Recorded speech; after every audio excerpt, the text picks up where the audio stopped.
Hi అండి, ఎలా ఉన్నారు అందరూ? Welcome to the Monika Simha vlogs. ఈరోజు వచ్చేసి ఇక్కడ బ్యాచులర్ చికెన్ అని చూపిస్తానండి. ఇన్స్టెంట్గా ఎక్కువగా లేడీస్ అన్నీ వేస్ట్ చేస్తుంటారు కదా, అలా కాకుండా జెంట్స్ చాలా తక్కువ ఐటమ్స్తో ఈజీగా చికెన్ ఎలా ప్రిపేర్ చేస్తారనేది ఈ వీడియోలో చూపిస్తానమాట. ఈ చికెన్ వచ్చేసి మా హస్బెండ్ ప్రిపేర్ చేసిందండి.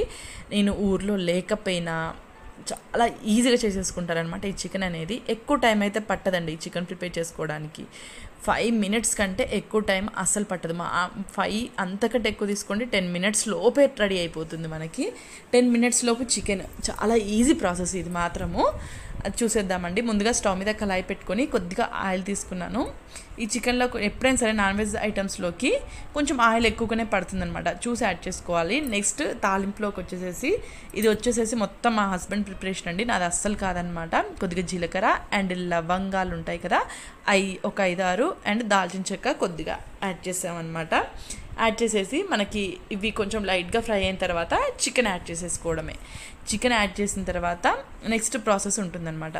మెయిన్ ఏంటంటే మనం అల్లం వెల్లుల్లి పేస్ట్ ఇవన్నీ వేస్తుంటాం కదా, మసాలాలు కానీ ఇవన్నీ లేకుండా బ్యాచిలర్స్ చికెన్ అనమాట. ఎక్కువగా లేడీస్ ఇంట్లో లేనప్పుడు మగవాళ్ళు కానీ, లేదా హాస్టల్ ఫుడ్ బోర్ కొట్టినప్పుడు రూమ్స్లలో ప్రిపేర్ చేసుకుంటూ ఉంటారు కదా, అలా కానీ, లేదా బయట జాబులు చేసేవాళ్ళు ఇన్స్టెంట్గా చేసేసుకోవాలనుకుంటారు కదా 10 minutes లోపే, అలా కానీ చాలా బాగా యూజ్ అవుతుందండి.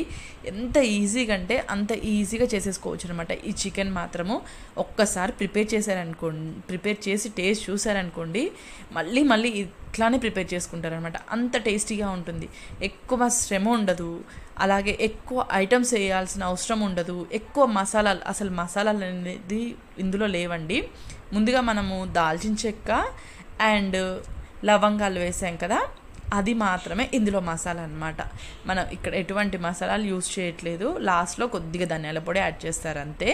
మనం ఉప్పు కారాలు వేసుకుంటే మాత్రము ఆ టేస్ట్ వస్తుందా? మనకు మసాలాలు అల్లం వెల్లుల్లి పేస్ట్ పడితేనే కదా నాన్ వెజ్లో టేస్ట్ అనేది చాలామందికి డౌట్ ఉంటుంది. చాలామందికే కాదు, నాకు కూడా ఆ డౌట్ ఉందన్నమాట. కానీ ఈ రెసిపీ తింటే మాత్రం ఆ డౌట్ అనేది అసలు అది డౌటే కాదు అన్నట్టుగా చూస్తారనమాట. అంటే చాలా ఈజీగా ఈ విధంగా కూడా ప్రిపేర్ చేస్తారా కర్రీస్ వచ్చేసేసి అని అనుకుంటారు. అంత బాగుంటుంది టేస్ట్. ముందుగా వచ్చేసేసి చికెన్ మొత్తం వేసేసుకున్నారు.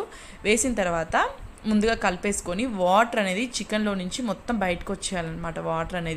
వాటర్ అనేది మొత్తం బయటకు వచ్చిన తర్వాత ఆ వాటర్ తోటే చికెన్ అనేది ఉప్పు కారాలు అవి ముందుగా అస్సలు యాడ్ చేయకూడదు, లాస్ట్లో యాడ్ చేసుకోవాలన్నమాట. అంటే వాటర్తో పాటు మనకి చికెన్ ఉప్పు కారాలతో సహా ఉడకాలన్నమాట. మనకి ఇంకొక రెసిపీ కూడా ఉంటుందండి. అదేంటంటే అది కూడా సేమ్ ప్రాసెస్, అల్లం వెల్లుల్లి పేస్ట్ వాడరు, అలాగే మసాలా వాడరు, కానీ చేసే టేస్ట్ డిఫరెంట్గా ఉంటుంది, చేసే విధానం కూడా డిఫరెంట్గా ఉంటుంది. అది కూడా మనము 10 minutes లోపే ప్రిపేర్ చేసుకోవచ్చు.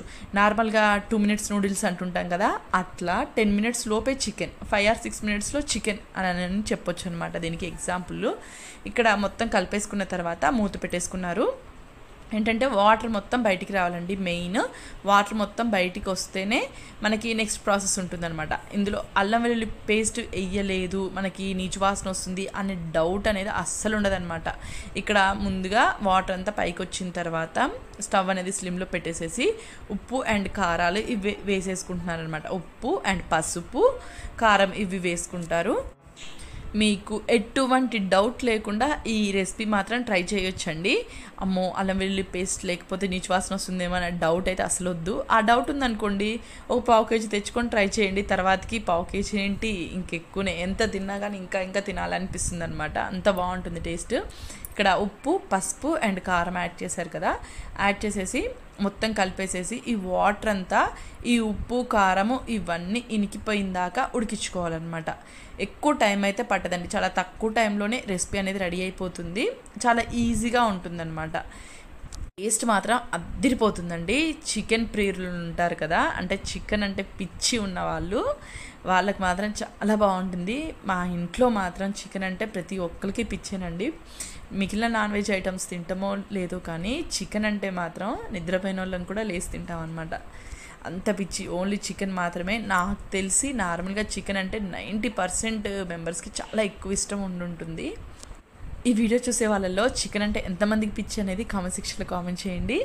ఇక్కడ మొత్తం కలిపేసుకున్న తర్వాత మళ్ళీ ఇదంతా మొత్తం మగ్గిపోవాలండి, బాగా ఉడకాలన్నమాట. మొత్తం ఆయిల్ ఆయిల్లో ఏంటంటే మనకి ఉప్పు కారాలు అండ్ ఈ వాటరు ఇవన్నీ మొత్తం ఆయిల్ అంతా పైకి వచ్చేంత వరకు ఉడికించుకోవాలి మొత్తం దగ్గరికి. ఇక్కడ ఒక 2 or 3 మినిట్స్ హైలో పెట్టేసేసి ఉడికించేసుకున్నాము. ఈ విధంగా మొత్తం వాటర్ అంతా అబ్జర్వ్ అయిపోయిందండి. ఉప్పు కారాలు అనేది పీస్కి అనేది చాలా బాగా పడతాయి అన్నమాట. నీచు వాసన అనేది అస్సలు ఉండదండి. మనకి ఉప్పు కారం అనేది ఆ వాటర్లో యాడ్ చేసుకున్నాం కదా, పసుపు ఇవి వాటితో సహా ఉడికిపోయింది. లాస్ట్లో ధనియాల పొడి అండి, ఓన్లీ ధనియాలే, ఇంకేమీ యాడ్ చేయలేదు. ఓన్లీ ధనియాలు మాత్రమే మిక్సీకి పట్టేసుకొని, పచ్చి ధనియాలు లేదా నార్మల్గా పౌడర్స్ దొరుకుతుంటాయి కదా, నార్మల్ ధనియాల పొడి మాత్రమే. ఎటువంటి గరం మసాలా కానీ ఎటువంటి అస్సలు యూజ్ చేయకూడదు, ఎందుకంటే దీని టేస్ట్ అనేది మారిపోద్ది. ఈ ధనియాల పొడి మాత్రమే దీనికి మంచి ఫ్లేవర్, మంచి టేస్ట్ వస్తుందన్నమాట. ఓన్లీ ధనియాల పొడి మాత్రం యాడ్ చేసేసి మొత్తం బాగా కలిసేలా కలిపేసుకొని స్లిమ్లో పెట్టేసేసి ఒక 1 or 2 మినిట్స్ అలా వదిలేయాలి. అలా వదిలేస్తే మనకి కర్రీ రెడీ అయిపోయింది. చాలా ఈజీ అండి ప్రిపరేషన్ మాత్రము. ఈ వీడియో చూస్తున్న వాళ్ళైతే ఎమ్మటే ట్రై చేసి చూడండి, చాలా ఈజీగా ఉంటుంది ప్రిపరేషను. చికెన్ అంటే ఇష్టం, ఆ పీసులు తినాలంటే ఇష్టం అన్న వాళ్ళు మాత్రం కంపల్సరీ ట్రై చేయాల్సిందే. ఒక 1 or 2 మినిట్స్ మూత పెట్టేసేసి వదిలేయాలి. వదిలేసిన తర్వాత మనకి చికెన్ అనేది పర్ఫెక్ట్గా రెడీ అయిపోయింది. ఇంకా ప్లేట్లో వేసేసుకొని తినేసేయడం అనమాట. చాలా బాగుంటుంది టేస్ట్. ఇక్కడ నేను మొత్తం కలిపేసుకుంటున్నాను. ఒక్కసారి రెసిపీ ట్రై చేసి చూడండి. ఇంతగానో చెప్తుంది చికెన్ గురించి అని క్వశ్చన్ మార్క్ మాత్రం వద్దు. ఒక్కసారి రెసిపీ ట్రై చేసి చూడండి, మీరే అంటారనమాట అదర్హో అని. లాస్ట్లో కొద్దిగా కొత్తిమీర అనేది మన ఆప్షనల్, ఇంట్లో ఉంటే యాడ్ చేసేసుకోవచ్చు లేదా ఇగ్నోర్ చేసేయండి. లాస్ట్లో కొద్దిగా కొత్తిమీర యాడ్ చేసేసుకొని తినేసి రెడీ అయిపోయిందనమాట. ఇక్కడ మనకి కర్రీ వచ్చేసేసి ఇంకా తినేసేయడమే. మనం కావాలి అనుకుంటే కొంచెం లైట్గా నిమ్మకాయ పిండుకొని తినేటప్పుడు అండి, ఇక్కడ కర్రీలో డైరెక్ట్ అసలు పిండకూడదు, తినేటప్పుడు కొంచెం లైట్గా నిమ్మకాయ పిండేసేసుకొని ఆనియన్ పెట్టుకొని తింటే ఉంటుంది. ఆహా, రెడీ అయిపోయిందండి కర్రీ. సపరేట్ బౌల్లోకి సర్వ్ చేసి చూపిస్తున్నాను చూడండి. మనకి ఏ పీస్కి ఆ పీస్ చాలా బాగుంటుంది అనమాట, స్మూతీగా. చెప్పడం మర్చిపోయానండి, మెయిన్ వచ్చేసి మీడియం సైజులో ఉండాలి పీస్లు. చికెన్ పీసెస్ అనేది మీడియం సైజులో ఉండాలన్నమాట, పెద్దగా అస్సలు ఉండకూడదు. టేస్ట్ అనేది అసలు బాగుండదు. మీడియం సైజు ఉంటేనే ఈ కర్రీకి చాలా బాగుంటుంది టేస్ట్ వచ్చేసి. ట్రై చేయడం మర్చిపోవద్దు. Thank you very much watching.